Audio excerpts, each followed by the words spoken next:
Hi! Welcome to Vinayak star kitchen. ఈరోజు video వచ్చేసి చూరోస్ recipe. చూరోస్‌ని ఇంట్లో ఉండే వాటితోటే సులభంగా ఎలా చేసుకోవాలో చూపిస్తాను. పైన క్రిస్పీగా, లోపల సాఫ్ట్‌గా చాలా టేస్టీగా ఉంటాయి. పైపింగ్ బ్యాగ్ అవసరం లేకుండా, అలాగే కోడిగుడ్డు కూడా ఏం వేయకుండా సింపుల్‌గా ఈజీ ప్రాసెస్‌లో చూపిస్తాను. మీరు కూడా తప్పకుండా ట్రై చేయండి. చాలా టేస్టీగా ఉంటాయి. పిల్లలకి ఇలా చేసి పెడితే కూడా పిల్లలు కూడా చాలా ఇష్టంగా తింటారు. ఇప్పుడు ఈ చూరోస్ కోసం అయితే ఒక కడాయి పెట్టుకొని ఇందులో 2 కప్పుల వాటర్ అయితే తీసుకోవాలి. మనం ఏ కప్పుతో మెజర్మెంట్ తీసుకుంటున్నామో అదే కప్పుతో కొలతలన్నీ తీసుకోవాలి.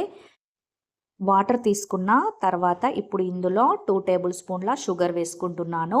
స్వీట్ ఎక్కువ తినాలనుకుంటే ఒక 3-4 టేబుల్ స్పూన్ వేసుకోండి. నేనైతే కొంచెం తక్కువగానే 2 టేబుల్ స్పూన్ వేసాను. ఆ తర్వాత చిటికెడంతా సాల్ట్ కూడా వేసుకొని ఇందులో 2 టేబుల్ స్పూన్ అంతా బటర్ వేసుకోవాలి. ఇప్పుడు బటర్ వేసుకొని బటరు షుగర్ కరిగేదాకా ఇలా కలుపుతూ కరిగించుకోవాలి. మనకి బటరు పూర్తిగా కరిగిన తర్వాతనే ఇప్పుడు ఏ కప్పుతో అయితే మనం వాటర్ తీసుకున్నామో అదే కప్పుతో 2 కప్పుల మైదాపిండి అయితే జల్లించి తీసుకోవాలి. మీరు ఇంకా హెల్తీగా కావాలంటే మైదాపిండి ప్లేస్‌లో గోధుమ పిండి కూడా తీసుకోవచ్చు. ఇలా మైదాపిండి వేసుకొని ఇప్పుడు మంచిగా మిక్స్ చేసుకోవాలి. ఇలా మనకి పిండి వాటర్ కలిసేలాగా ఇలా మంచిగా ఒకసారి కలుపుకోవాలి. ఇలా మొత్తం మనం పిండి వాటర్‌ని అబ్జర్వ్ చేసుకున్న తర్వాత ఇప్పుడు స్టవ్ ఆఫ్ చేసి అయితే దీన్ని పక్కకి పెట్టుకోవాలి.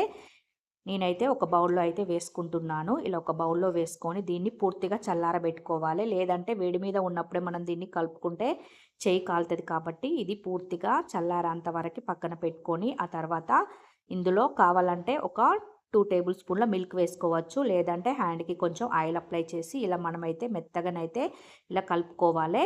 మీరు చురోస్ మంచి షేప్ రావాలంటే మీ దగ్గర పైపింగ్ బ్యాగ్ గనక ఉన్నట్లయితే ఇది కొంచెం లూజ్‌గానే కలుపుకోవాలి. లూజ్‌గా కలుపుకొని పైపింగ్ బ్యాగ్‌లో వేసి మీకు మంచి షేప్ వస్తాయి. అలాగే చూడడానికి మనకి సేమ్ చురోస్ లాగానే ఉంటాయి. ఇప్పుడు నా దగ్గర పైపింగ్ బ్యాగ్ లేదు కాబట్టి, అందరికీ ఇంట్లో ఉండదు కాబట్టి చేసుకోవడానికి సులభంగా ఎలా చేసుకోవాలో నేను చూపిస్తున్నాను. అందుకనే ఇప్పుడు దీన్ని ఇలా మంచిగా కలుపుకున్న తర్వాత కొంచెం కొంచెం పిండిని తీసుకొని ఇలా చపాతీ కర్ర పైన లేదంటే ఒక స్టీల్ ప్లేట్ పైన ఇలా పెట్టుకొని దీన్నైతే సన్న రోల్ చేసుకోవాలి. మరి సన్నంగా ఉండకూడదు. కొంచెం మందంగానే ఉంటే మనకి ఇవి క్రిస్పీగా రెడీ అయిపోతాయి. చూడండి ఇంత సైజులో చేసుకున్న తర్వాత ఇప్పుడు వీటినైతే ఇలా పీసెస్ లాగా కట్ చేసుకోవాలి. ఎంత పొడవు కావాలంటే అంత పొడవు కట్ చేసుకోవచ్చు. నేనైతే ఇలా మీడియం సైజ్ అయితే పీసుల్లాగా చేసుకుంటున్నాను. అన్నీ ఇదే విధంగా ఇలా కట్ చేసుకోవాలి. పిండిని మంచిగా కలుపుకుంటూ ఇలా మంచిగా రోల్ చేసుకొని ఆ తర్వాత చిన్న చిన్న పీసెస్ లాగా కట్ చేసుకొని అయితే పక్కన పెట్టుకోవాలి. ఇలా అన్నీ ఇలా కట్ చేసుకొని ఇప్పుడు అన్నీ సేమ్ సైజులో అయితే కట్ చేసుకొని వీటిని ఇప్పుడు నేను పక్కన పెట్టుకుంటున్నాను. ఇప్పుడు వీటికి ఫ్రైకి సరిపడా ఆయిల్ వేసుకొని, ఆయిల్ మనకి ఎక్కువ హీట్ ఉన్నప్పుడే ఈ చురోస్‌ని వేసుకొని మనమైతే ఫ్రై చేసుకోవాలి. ఇలా కలుపుతూ వీటిని మంచిగా ఫ్రై చేసుకోవాలి. మీ దగ్గర చురోస్ పైపింగ్ బ్యాగ్ ఉంటది కదా మనకి, ఆ పైపింగ్ బ్యాగు పిండి వేసుకొని, ఆ తర్వాత ఇలా ఆయిల్‌లో వేసుకోవచ్చు. లేదంటే బటర్ పేపర్ పైన అన్నీ వేసుకొని, ఇలా ఆయిల్‌లో ఒకేసారి వేసుకొని ఫ్రై చేసుకోవచ్చు.